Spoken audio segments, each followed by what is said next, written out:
how to stop being jealous. Psychology tells us that jealousy is a very deep-rooted cause of low self-esteem. Now, come on guys, let's face it, we have all felt jealousy more than once in our lives, and its effect can cause major problems in our work, in our relationships, and general day-to-day life. It's that little voice scrutinizing everything that we do and everything that we see. So, let's remove jealousy with today's video. My name is Anna, and get ready. First, let's break down jealousy into two types, romantic and competitive. And yes, self-explanatory, understanding which type affects you most is going to help you to learn how to undo those negative thoughts. 1. Notice your jealousy triggers. Now, as soon as those icky feelings come up, recognize them. Now, don't try to actually shake it off. Just pause and notice any memories or anything that is brought up into the back of your head. It could be sounds, past events, etc. Now, our brains remember the last memory of when we thought about something, not the first time that we experienced that memory. Yes, sounds crazy. So can you remember the last time that you felt jealous in that current moment of jealousy? Now, the more that you can think back to past events that made you feel jealous, then you can understand the trigger and what has caused the current jealousy. And the sooner you do that, the sooner you can remove the triggers and say goodbye to jealousy.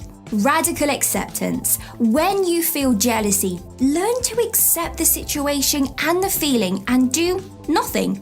Just come to terms with how you feel, and you will learn that you are jealous because of your self-esteem, not as a result of the other person. Now, over time, you will begin to learn that the other person really did do nothing wrong. Therefore, it really is not fair to turn your nose up at them. Find a way to distract yourself. Now, I get it, that jealous feeling for some of us can be so overwhelming that if we do not act on it, we can sit in a slump, we lose our appetites, we get migraines, we feel nauseous. Now, you need to distract yourself just momentarily so that you do not make a situation worse, and then after the distraction, you return to it when you are not being a hothead, which will cause you a lot less pain. Now, let me give you an example here. If you are jealous, say for example, your partner is hanging out with someone and you feel a little bit, I'm not happy with this. Instead of going in guns blazing and shouting, maybe just think, okay, I need to distract myself right now. I'm just going to go and get myself a drink from the bar. And then when I come back, when I feel better, I can tell my partner that I feel a little bit strange with them hanging out with that person. Here is a quote from a popular DBT book that I have read and I absolutely love it. Now, you cannot avoid pain, but you can control the amount of suffering that the pain brings. So, to start distracting yourself, focus on things around you, and you may still lose your appetite, I get it, but what we're trying to do here is to try to reprogram your brain to handle this emotion differently. Now, I promise, the more that you can learn to distract yourself in that moment and pull away and go do something else, then it gets easier, and the quicker your brain will learn to combat and get rid of that jealousy.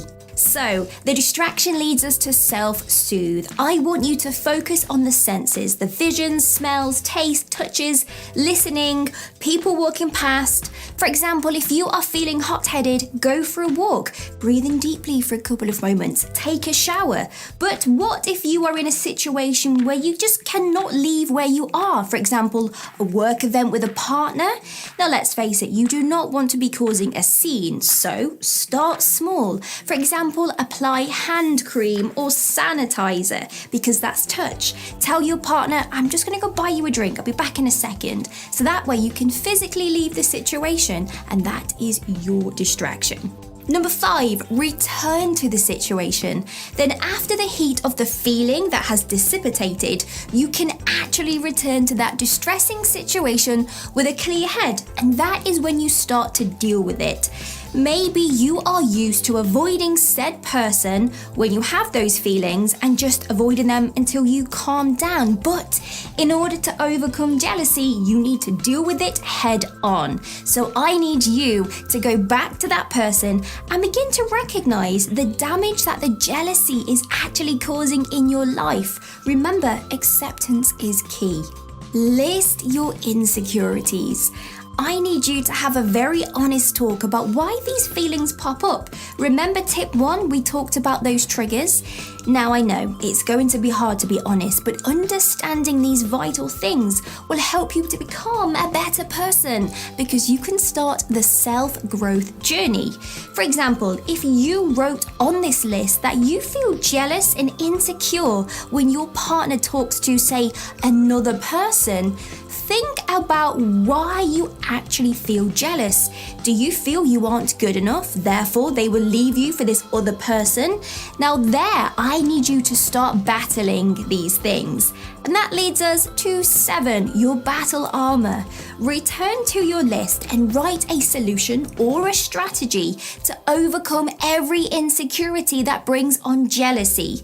Now, maybe a parent is, never happy with the good news that you share because they outsmart you with other siblings in the family. And you need a strategy which will be, learn to not talk about yourself around them. Celebrate your victories with just friends. Now, make sure you have a strategy for everything and tell those who need to know.